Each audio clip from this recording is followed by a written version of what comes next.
Good morning everyone. Today we are discussing the important topic of cervical intraepithelial neoplasia. It is very important because it is a precursor of invasive cervical cancer. Now, invasive cervical cancer is great burden worldwide and major problem in the developing country like India. Globally, there were approximately 5,28,000 cases of invasive cervical cancer and 2,66,000 deaths related to invasive cervical cancer. So, it is the fourth most common cancer worldwide and leading cause of death in female related cancer. In India, it is a major public health problem with the incidence of 1,22,000 cases and mortality of approximately 60 to 70,000 cases per year. Because India is developing country and we are having very limited facility for screening as well as access to the service is also less and knowledge is also less. So in India the cervical cancer is a huge burden. So to diagnose the cervical intraepithelial lesion at the very early stage is very important. So we can prevent this morbidity and mortality related to the cervical carcinoma. Cervical carcinoma is the second most common gynecological malignancy in India. First one is breast cancer. But what is the main disadvantage is that this cervical malignancy mainly affect the women in younger age group at the age of 25 to 44 years.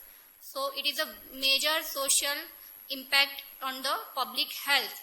So we should screen every woman universally, and the education regarding this cancer that it can be preventive if we can diagnose the cervical intraepithelial lesion timely by the universal screening. So universal screening is must.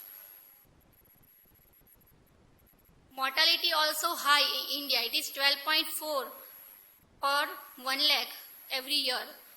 It is mainly because of the lack of an organized cervical screening program and due to the high prevalence of HPV disease.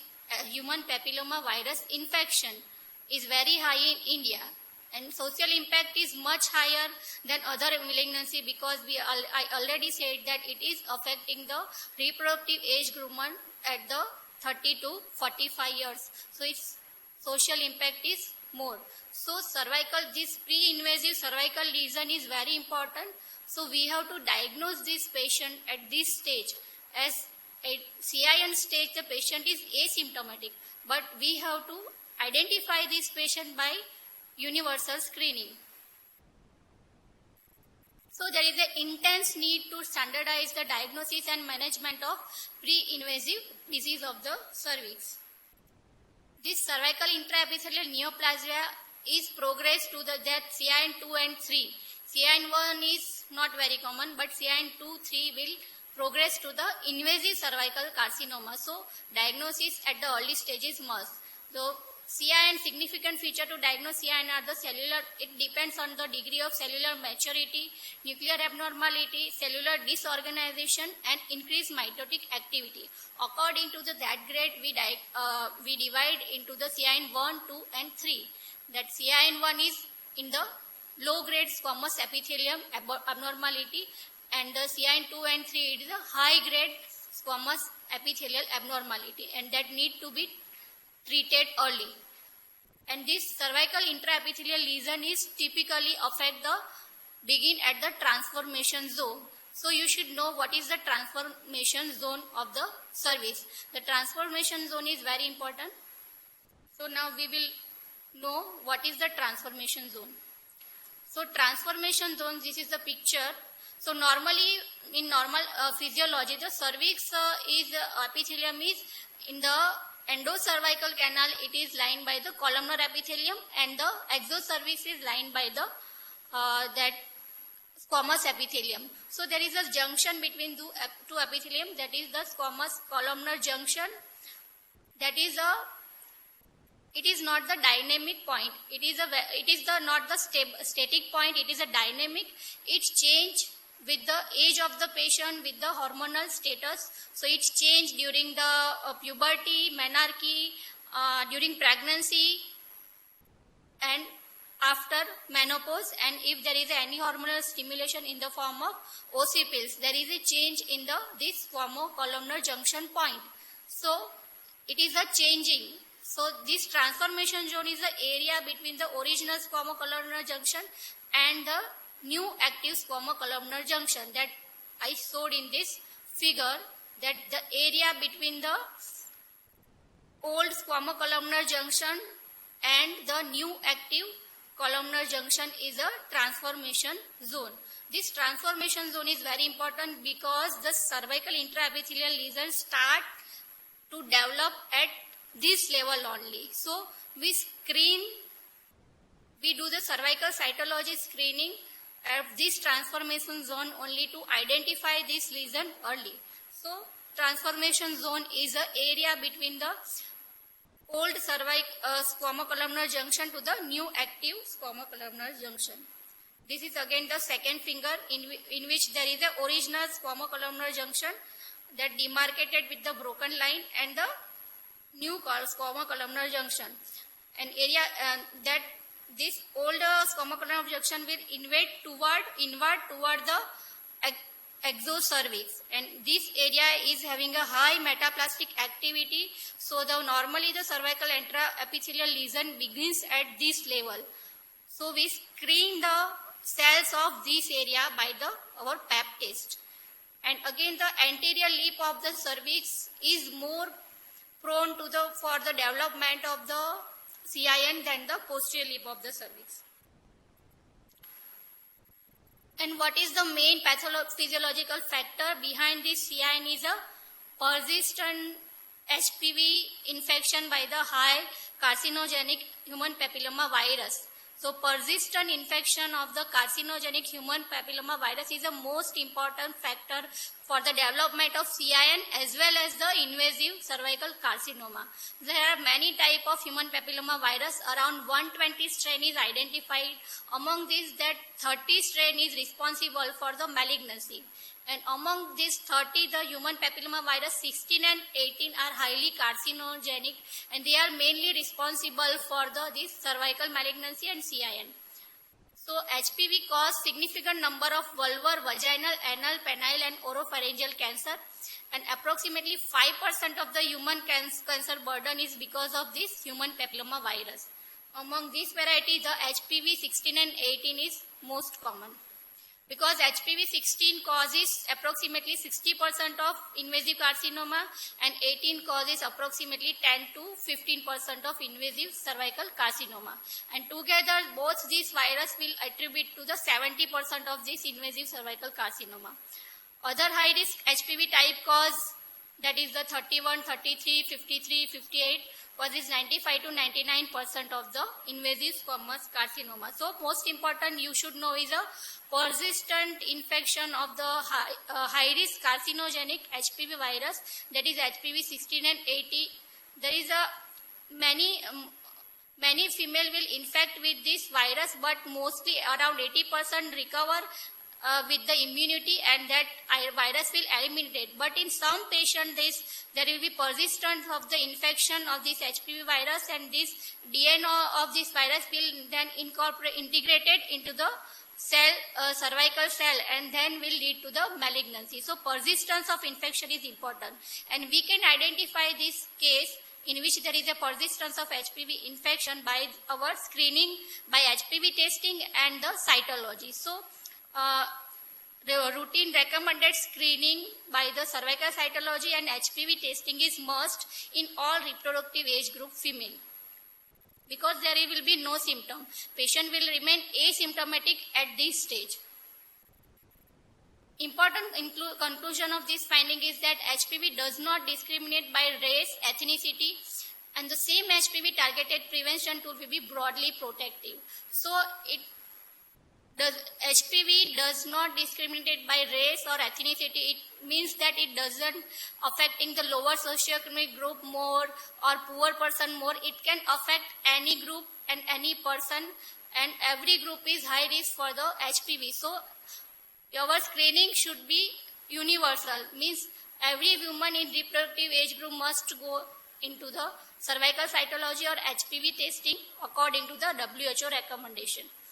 So only two important cause of invasive cell carcinoma and CIN as well are the persistent cervical infection by HPV, and second is the lack of access to preventive service. Lack of access and lack of this screening facility. So the screening facility should be widely available and it should be easily accessible to the patient, and health education play the more role. If we make more women aware about this disease, that it is asymptomatic at this stage and can easily be diagnosed by the very freely available health facility at the all CHC and PSC, then we can definitely decrease the burden of this disease and we can prevent the mortality as well. Cervical for screening, the HPV testing is primary HPV testing is recommended, but because of the cost of this test, it is not available in our India widely. So for poor patient, the cervical cytology is remain the primary screening method in our setup. So it is important to highlight that the result of cervical cytology cannot be used to make a definitive diagnosis or start treatment, except when it is labeled as a high-grade squamous intraepithelial lesion. By Pap test, we can get result like it is negative for intraepithelial lesion, it is low-grade squamous intraepithelial lesion, high-grade or atypical. According to that, we give treatment, but the definitive treatment needs the confirmatory report. That we have to confirm our report by the biopsy, colposcopy guided or Willi guided biopsy. Then we can do management.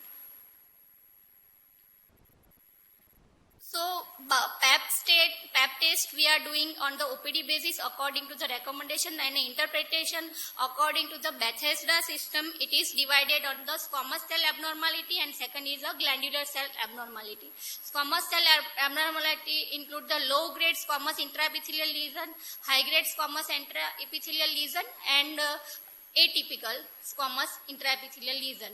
So according to that, grade management will differ. So low-grade squamous intraepithelial lesion in young woman is a transient. It indicates the transient HPV infection and a lesser risk of cancer progression. So this is associated with probable histological diagnosis of CIN1. So whenever there is LSIL, if we do the biopsy, then it will confirm mostly of the CIN1. Management, and second is a high-grade squamous intraepithelial lesion. That is probably histological finding of CIN2 and 3. Third is the atypical squamous cell. Atypical squamous cell of undetermined significance, and second is the atypical squamous cell of high-grade squamous abnormality.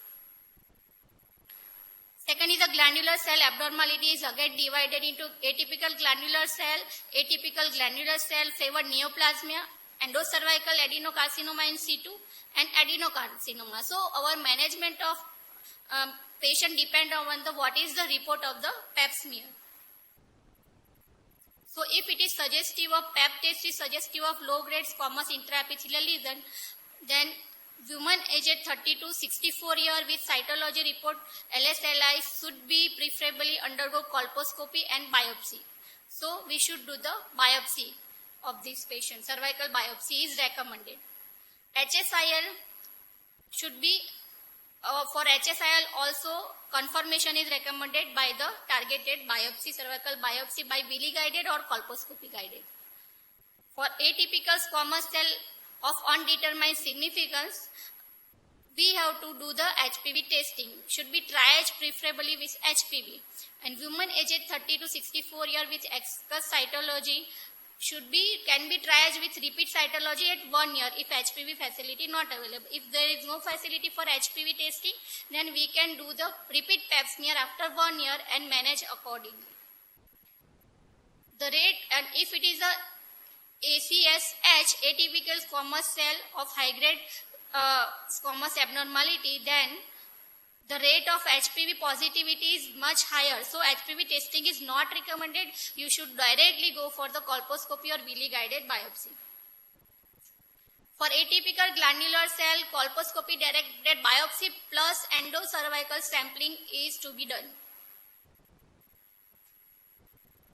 So for every abnormality, we have to do the colposcopy guided biopsy, and for ACSH plus endocervical sampling is also recommended.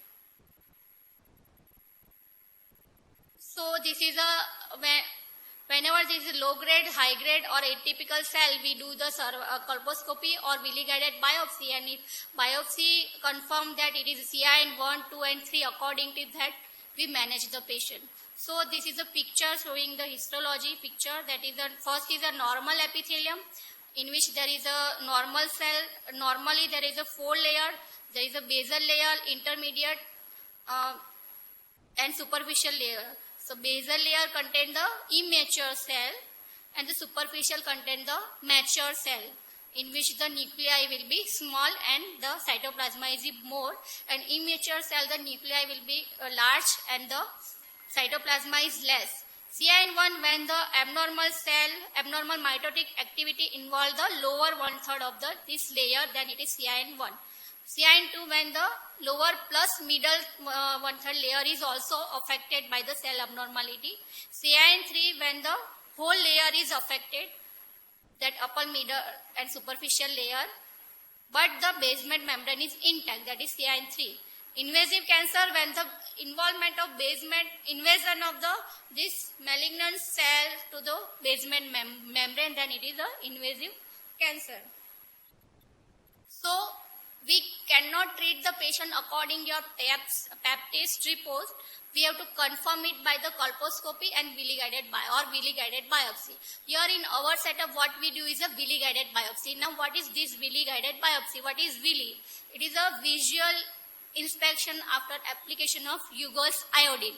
Now, what is the pathophysiology for this stage is that when there is a cervix is when the exocervix is lined by the squamous epithelium, endocervix by columnar epithelium.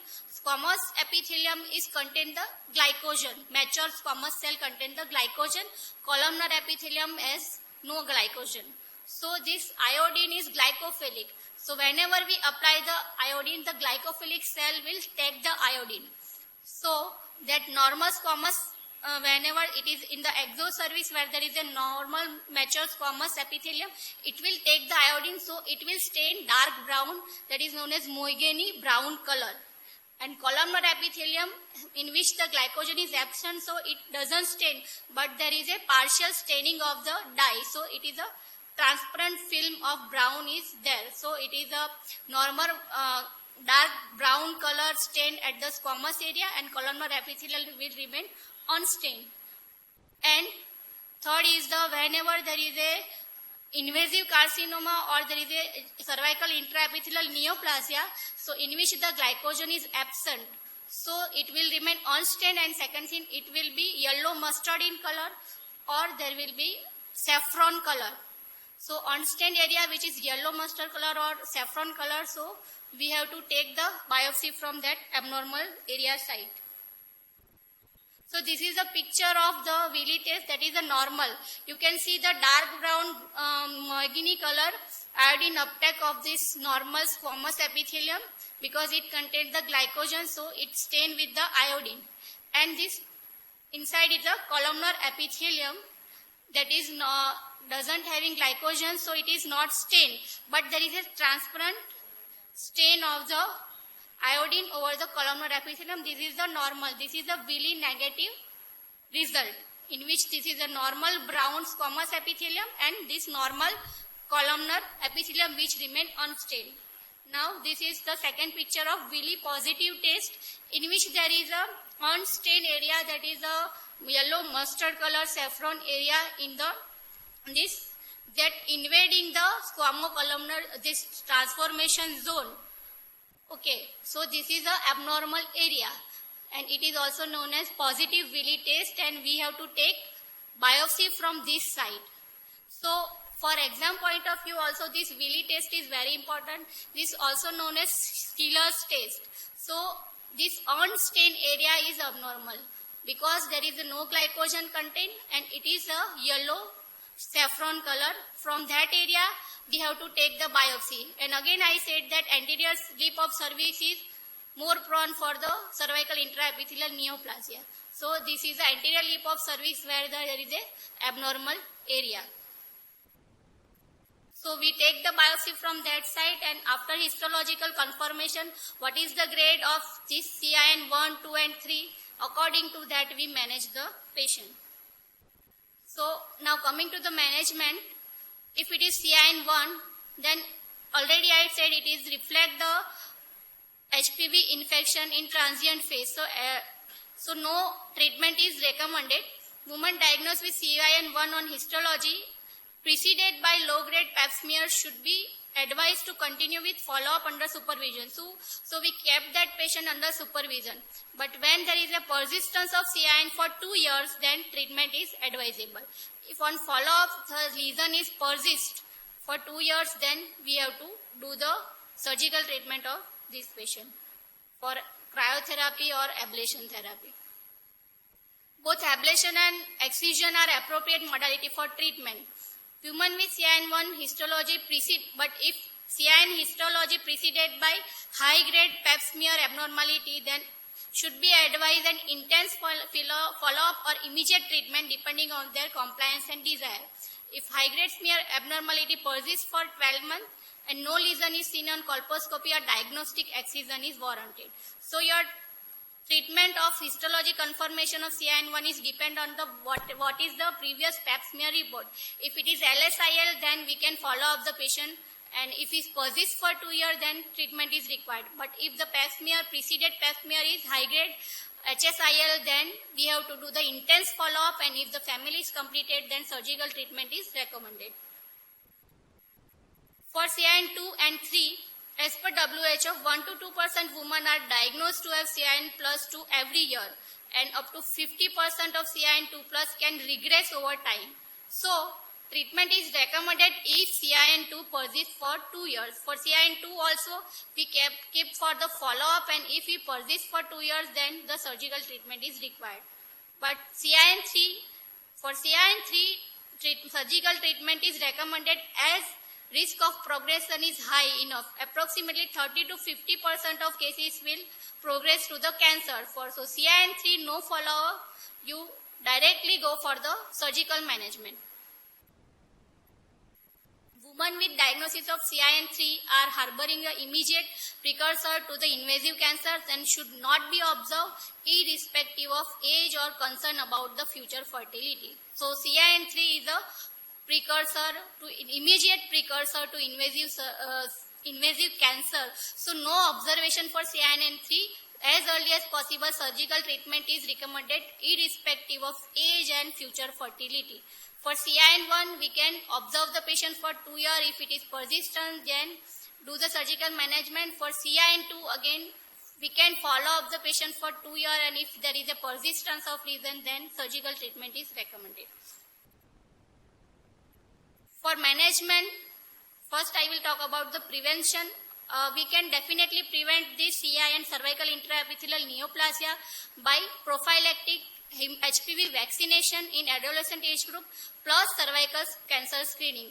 Not the vaccine alone is not preventive. Whenever any patient take the vaccine, the screening is also recommended. It doesn't like the patient has taken the vaccine, so cancer will not happen. But screening, patient must screen herself also. So vaccination plus screening, not the vaccine alone. Vaccination plus screening can prevent the cervical intraepithelial neoplasia plus cancer. So HPV vaccination is now, it is primary prevention with HPV vaccination is strongly recommended now. So FOXI and WHO recommended that the preferred age group is under 15 years. For Indian setup, where 2 doses can be administered at an interval of 6 months. So under 15 years age group, we have to give this HPV vaccine 2 doses at the 6-month interval. It is costly vaccine, so it is not available freely, but it is definitely preventive. So it is recommended by WHO as well as FOXI also. There are now in our India, there is 2 companies available, that is the Gardasil and Cervarix. This both is equally effective. and can be recommended. Now, and second generation of this Gardasil is also available, that is Gardasil 9. That Gardasil, first generation of Cervarix and Gardasil is protective against HPV 16 and 18. That now newer generation, second generation Gardasil 9 is available, that is protective against HPV 11, 16, 18 and HPV 31, 33, 52 and 58 also. So it is having a higher efficacy rate. It has a efficacy of 90%. So efficacy is improved with this second generation Gardasil, but that first generation also equally preventive. So patient can choose any of these, but it is costly. It is available in private setup. It is not freely available, but it is shortly available in next coming year, because it is having higher efficacy and it can prevent this CIN very well. And second is the screening. Vaccination alone is not preventive. Vaccination plus screening is recommended. Screening we can do by the HPV testing, primary HPV testing, or co-testing with the HPV testing plus cytology, and third is cytology alone. In our Indian setup, because of the low resources, we are doing the cytology alone. So we are discussing this cytology screening only. So in healthcare setting with good resources, screening should begin from age of 25 years. In healthcare setting with limited resources, screening can be delayed till age of 30 years. So in our India, we starting of screening is at the 30 years. So in healthcare setting with good resources, with the woman aged 25 to 65 years should undergo cervical cancer screening, preferably with primary HPV test or co-testing every 5 years, or with cytology every 3 years. So we can go for screening with primary HPV testing alone, with if it is a good resources available, or co-testing means HPV plus cytology, or every 5 years, and if we are doing cytology alone, then it is every 3-year interval screening should be done. With limited resources like in India, we can do the cytology alone every 3 years, or Billy test every 5 years. Billy test or visual inspection by acetic acid test every 5 years, and at least 1 to 3 times in lifetime is recommended. When to stop screening? Regardless of resource situation, women should continue to be screened for cervical cancer till the age of 65 years. Regardless of resource situation, means in India also we are doing screening up to 65 years. Thereafter, screening can be discontinued in women with consistent negative result in the last 15 years. So, age to stop is 65 years with a negative test result, with consistent 3 negative test result. Then we can stop. And women who have undergone hysterectomy for benign reasons, screening is not advised, but if there is a history of previous cervical intraepithelial neoplasia, then we should continue the screening. And women who have undergone any modality of treatment for CIN2, screening for 20 years following the time of treatment is recommended. So if it is hysterectomy done for benign lesion, then we can stop screening. But if hysterectomy done for CIN or any malignancy, then we should continue the screening for next 20 years. Now coming to the surgical management is available in the form of cryotherapy, loop, electrosurgical excision, conization and hysterectomy. The surgical management is needed for the CIN3 because it is having 30 to 50% chances of development of invasive cervical carcinoma. For CIN3, the preferable mode of treatment is loop electrosurgical excision. And for CIN2, if it is persists for 2 years, then we go for the surgical management. And if some patient is having non-compliant, patient cannot come for follow-up, then and family is completed, then we can go for directly hysterectomy as well. So, to summarize the lecture, this cervical intraepithelial lesion is very important, and if we can diagnose at early stage, we can prevent the mortality and morbidity because of invasive cervical cell carcinoma. Because in our setup, what we are having is we get the patient in very advanced stage, at the stage 4, stage 3, where no definitive treatment is available. We give the palliative treatment only. But if we screen the patient, all the patient, then we can definitely diagnose this patient at the early stage, CIN 2 and 3. And if we treat at that stage, then we can definitely prevent all this surgical morbidity, mortality of this patient. So, evidence-based management of CIN 2, 3 is recommended. For that, we have to do the universal screening of all the patient, because there is no it is high risk for there is no patient is having high risk or low risk for CIN. Any patient can develop CIN 1 and 2 because the main reason is the persistent HPV infection of carcinogenic HPV infection by 16-18. It is a most important factor that we can diagnose by the screening by HPV testing and Pap smear only. So, evidence-based management is necessary.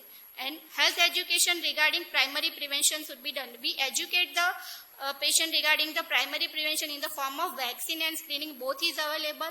Vaccine is highly effective and should be recommended in adolescent age group less than 15 years. And if the patient has not taken at 15 years, then also after 15 years also she can take. And the health facility like screening and this Willi test should be widely available. For that, we have to train our health worker, and it should be available at PHC and peripheral level, and it should be easily available, accessible to the patient. And for that the public should be know regarding the burden of this disease, and the treatment is freely available to the health facility. For that, the health education regarding this disease is must.